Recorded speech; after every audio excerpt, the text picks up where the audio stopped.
আজকে আমরা ইলেকশন কমিশনে এসেছি আমাদের দলের পক্ষ থেকে প্রস্তাবনা দেওয়ার জন্য। দুঃখের সাথে বলতে হয় আজকে প্রস্তাবনা দেওয়ার সর্বশেষ দিন। আমরা এখানে সশরীরে জমা দেওয়ার জন্য এসেছি, কিন্তু আজকে আমরা তাদের কাউকে এখানে পাইনি। এই যদি হয় নির্বাচন ব্যবস্থা সংস্কার কমিশনের অবস্থা, তাহলে আসলে দুঃখের ভাষা নাই। আমরা চেয়েছিলাম যে তাদের সাথে আমরা কথা বলবো এবং আমাদের প্রস্তাবনা আমরা তাদের কাছে দিব এবং তাদের কার্যক্রম সম্পর্কে আমরা জানতে চাইব, কিন্তু এখানে আমরা কাউকে পাইনি। কেন পাইনি তার জবাব আমরা তাদের কাছে চাই। কেন তারা আজকে এখানে নাই? আজকে লাস্ট দিন, কিন্তু কেন তারা থাকবে না? তারা এখন বলছে যে তারা আজকে একটু রেস্টে আছেন। আজকে একটা গুরুত্বপূর্ণ দিন। এই দিনে, সর্বশেষ দিনে তারা যদি না থাকতে পারেন, তাহলে তারা কোন দিন থাকবেন?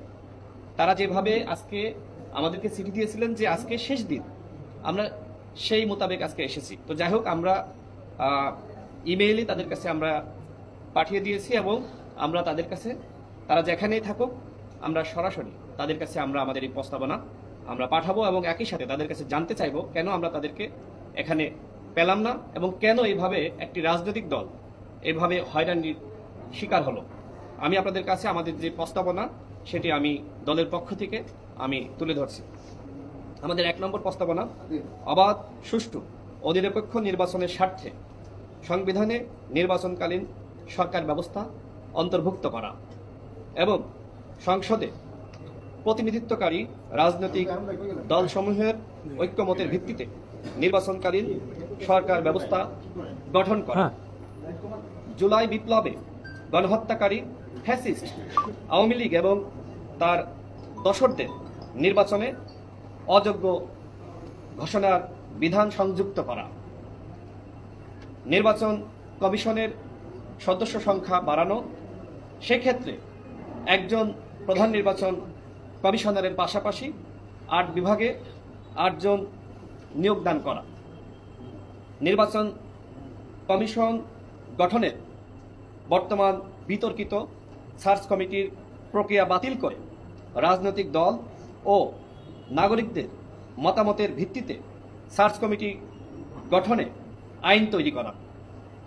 সার্চ কমিটি কমিশনের সদস্য সংখ্যা দ্বিগুণ নাম চূড়ান্ত করে গণমাধ্যমে প্রচার ও গণশুনানির মাধ্যমে নাম চূড়ান্ত করবেন। মহামান্য রাষ্ট্রপতি উক্ত নাম সমূহ থেকে প্রধান নির্বাচন কমিশনার ও অন্যান্য কমিশনারদের নিয়োগ প্রদান করবেন।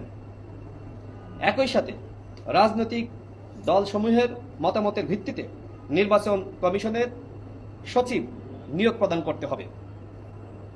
জাতীয় সংসদের মেয়াদ 4 বছর করতে হবে এবং দ্বিকক্ষ বিশিষ্ট সংসদ এবং উচ্চকক্ষে 100 জন ও নিম্ন কক্ষে আসন 300টি নির্ধারণ করতে হবে। নিম্নকক্ষে সরাসরি ভোট এবং উচ্চকক্ষে নির্বাচনে অংশগ্রহণকারী রাজনৈতিক দল সমূহের প্রাপ্ত ভোটে সংখ্যানুপাতিক হারে আসন নির্ধারণ করতে হবে। অর্থাৎ 300 আসনে সরাসরি প্রতিযোগিতার মাধ্যমে নির্বাচন হবে এবং উচ্চকক্ষে রাজনৈতিক দলগুলো যে ভোট পাবে সেই প্রাপ্ত ভোট অনুযায়ী সংখ্যানুপাতিক হারে আসন বিন্যাস করতে হবে। সংরক্ষিত আসন বাতিল করে সকল আসনে নির্বাচন করতে হবে।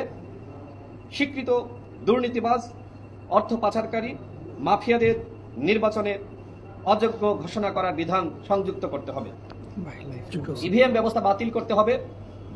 প্রবাসীদের ভোটাধিকার নিশ্চিত করতে হবে এবং একই সাথে যাতে করে প্রবাসীরা প্রার্থী হতে পারে সেই ব্যবস্থা নিশ্চিত করতে হবে। নির্বাচনে কোনো প্রার্থী, ভোটার, সমর্থক, প্রার্থীর এজেন্ট নির্বাচনে প্রভাব বিস্তার, নির্বাচন বিঘ্নিত হয় এমন অনিয়ম, বিশৃঙ্খলায় জড়িত হলে 10 বছরের জেল ও 1 কোটি টাকা জরিমানার বিধান করতে হবে। জেলা জজদের নিয়ে ট্রাইব্যুনাল গঠন করতে হবে এবং 6 মাসের মধ্যে নির্বাচনী ট্রাইব্যুনালে নির্বাচন সংক্রান্ত অভিযোগের নিষ্পত্তি করতে হবে। রাজনৈতিক সংশ্লিষ্ট ব্যক্তিদের নির্বাচনে প্রিজাইডিং ও সহকারী প্রিজাইডিং অফিসার নিয়োগ করা যাবে না এবং ভোট গ্রহণের অন্তত 7 থেকে 10 দিন পূর্বে সম্ভাব্য চূড়ান্ত ভোট গ্রহণ কর্মকর্তা কর্মচারীদের তালিকা প্রতিদ্বন্দ্বী প্রার্থীদের নিকট প্রদান করতে হবে বা প্রকাশ করতে হবে। প্রধান নির্বাচন কমিশনার কিংবা অন্যান্য কমিশনারগণের নির্বাচনে কোনো ধরনের পক্ষপাতমূলক ভূমিকা ও নির্বাচনকে প্রভাবিত করার চেষ্টা প্রমাণিত হলে 10 বছরের জেল এবং 10 কোটি টাকা জরিমানার বিধান করতে হবে।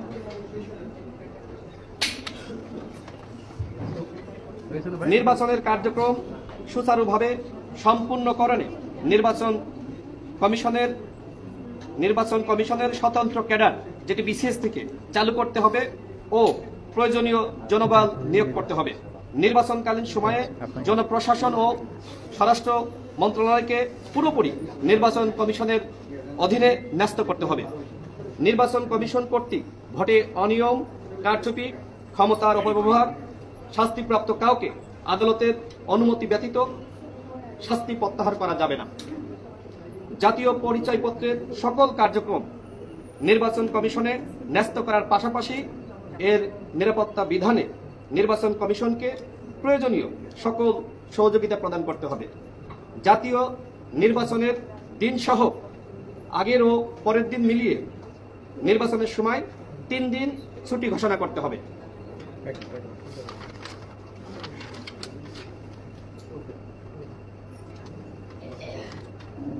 নির্বাচন কমিশনের নিবন্ধন প্রাপ্তিতে ন্যূনতম জেলা উপজেলায় কার্যক্রম নেই এমন নাম সর্বস্ব দলের নিবন্ধন বাতিল করতে হবে।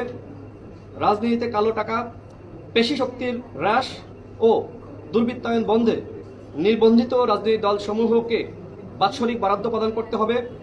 নির্বাচনে প্রার্থীদের পোস্টার ছাপিয়ে দেওয়া এবং ওই প্রার্থীদের গণমাধ্যমে প্রচারের ব্যবস্থা নির্বাচন কমিশনের পক্ষ থেকে করতে হবে।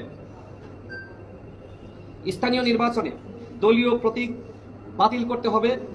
জাতীয় এবং স্থানীয় নির্বাচনে বিনা প্রতিদ্বন্দ্বিতায় নির্বাচিত হওয়া বন্ধ করতে হবে এবং যদি কোনো আসনে 50% নিচে ভোট পড়ে তাহলে ওই আসনে পুনরায় নির্বাচন করতে হবে।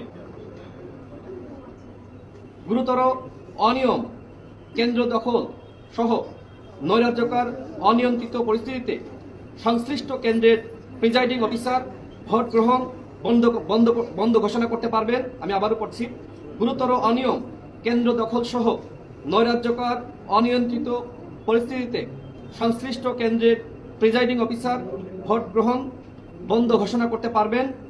একইভাবে কোনো নির্বাচন বাতিল ও স্থগিত করার এখতিয়ার নির্বাচন কমিশনের কাছে থাকতে হবে।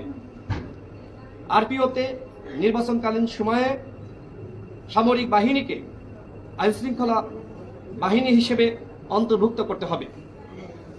নির্বাচনী কর্মকর্তা বিশেষ আইন 1991-এ গোয়েন্দা সংস্থার কর্মকর্তাদের অন্তর্ভুক্ত করে তাদের কাজের স্বচ্ছতা ও জবাবদিহিতা নিশ্চিত করতে হবে।